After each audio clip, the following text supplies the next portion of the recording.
Boa noite, pessoal. Estamos iniciando a semana 3 do PET 6 e a gente tem como tema, os tipos e modelos de representações cartográficas. Então, primeiro, vamos ver quais são os tipos de projeções cartográficas. Então, a gente tem que ter noção que existem inúmeras representações aproximadas da superfície da Terra em um plano e ele vai poder ser classificado, por sua superfície de projeção, que vai ser como azimutal, cilíndrica, cônica, como a gente viu na semana 2. Ou por seu tipo, de contato com a superfície, por sua propriedade, pelo seu método de elaboração do traçado ou pelo seu ponto de vista. Então, agora nós vamos ver esses tipos de projeções. A primeira é de acordo com a superfície de contato. Então, dentro dessa, nós vamos ter duas, que é a tangente e a secante. Então, a tangente é a superfície de projeção que se encontra a tangente à superfície de referência. A secante é a superfície de projeção que divide em partes e secciona a superfície de referência. Também tem de acordo com a propriedade, que primeiro é equidistante. Então, é a projeção cartográfica que não apresenta deformação linear, e sim a conservação da escala real de uma determinada direção. Então, há nela deformação de área e de ângulos, que vai ser conservada às distâncias. Também tem a conforme, que é uma projeção cartográfica em que há conservação dos ângulos e deformação das áreas, especialmente em pequenas regiões. E também nela tem o cruzamento das coordenadas geográficas em um ângulo reto.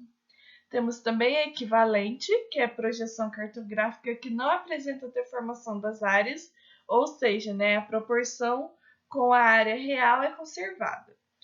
Contudo, vai ter distorção dos ângulos, que vai provocar deformidades ao redor de um ponto devido à variação da escala. E também, temos a afilática, que é a projeção cartográfica que não conserva ângulo, área ou comprimento. Portanto, não há nenhuma conservação das propriedades. Contudo, há no mínimo, deformação possível em conjunto. Temos também, de acordo com a posição da superfície de projeção.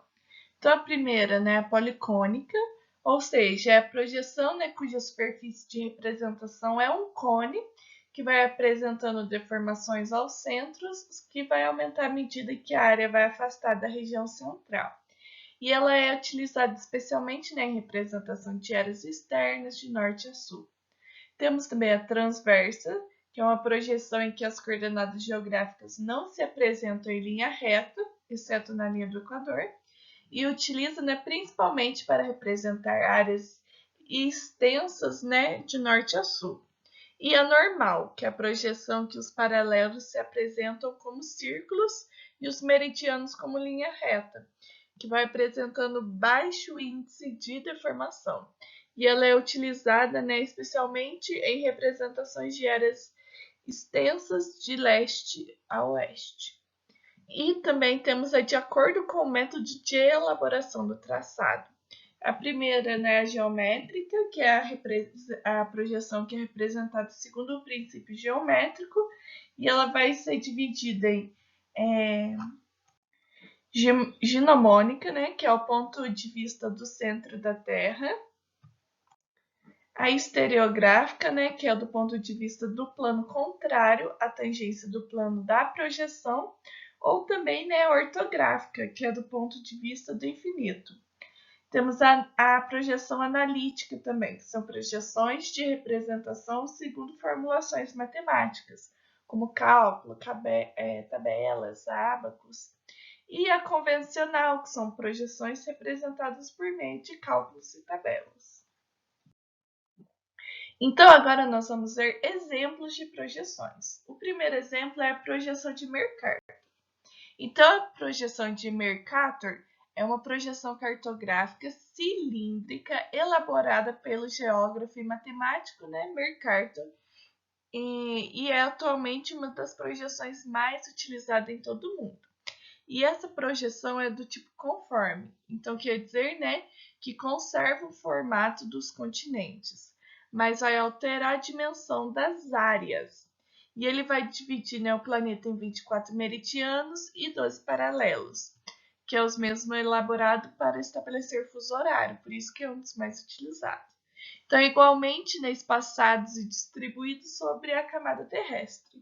Então, o principal mérito da projeção de Mercator foi sua capacidade de representar a loxodromia, né? Ou seja, é a linha em que a superfície da Terra faz um ângulo constante com todos os meridianos, que é cartograficamente, né, como uma reta.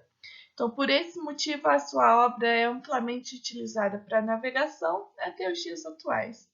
Então, assim, né, como toda e qualquer projeção que quer representar um plano da esfera terrestre, essa carta, né, de Mercator apresenta algumas distorções. Como a gente já viu, né, as distorções ocorrem no tamanho das áreas do continente, de forma que ela se torne mais evidente à medida que nos aproximamos do polo. Então, essa imagem aqui é a imagem, né, da projeção de Mercator. Também temos, né, a projeção de Peters.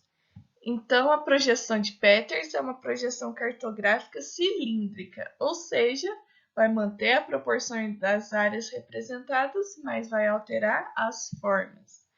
Então, ela é muitas vezes denominada, né, como projeção de Gall-Peters, que uma vez teria sido concebida a primeira vez, né, por James Gall em 1885 e é retomada na segunda metade do século XX pelo historiador alemão Arno Peters. Então, essa projeção vai manter a equivalência das áreas de países e continentes, e assim os países vão aparecer do tamanho que realmente são.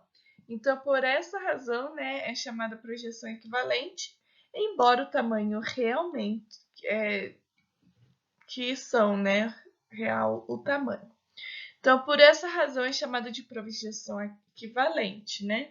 Então, embora o mapa mundi de Peters continue sendo expressado uma visão, né, eurocêntrica, ou seja, da Europa, é visível o destaque dado aos países de baixa latitude, os quais a projeção de Mercator, né, tinha suas áreas subdestinadas. Então, a projeção de Peters invertida mostra o mundo na visão, né, do terceiro mundista do planeta, que vai considerar o momento histórico em que ele surgiu.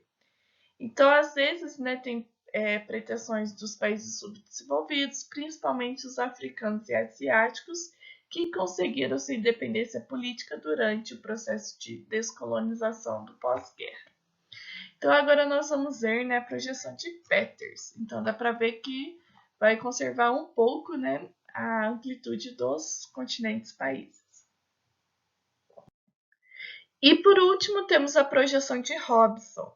Então, a projeção cartográfica de Hobson é uma projeção cilíndrica afilática, né, que é elaborada pelo cartógrafo e geógrafo Arthur Robinson, na década de 1960. Então, ela é considerada como cilíndrica porque a sua elaboração ocorre como se envolvesse o globo terrestre em torno de um cilindro. Então, nela, os meridianos são representados em linhas curvas ou elipses, né? Enquanto os paralelos vão ser linhas retas. Então, a grande vantagem dessa projeção é que ela se encontra um meio termo, né, entre os dois tipos anteriores. Ela não preserva nem a forma e nem a correta área dos continentes. No entanto, ela consegue minimizar as distorções que ocorrem nesses dois aspectos. Então, por esse motivo que ela é ideal para mapas que procuram representar a área da Terra como um todo. Então, essa projeção é mais utilizada em mapas e atlas, e é muito conhecida, né, como o mapa mundi da Terra. Então, essa é a imagem da projeção de Hobson. Então, pessoal, após ver todas essas projeções, né, nós vamos fazer as atividades do plano de estudo tutorado, volume 6, da página 103 e 104, as questões de 1 a 5. Bons estudos!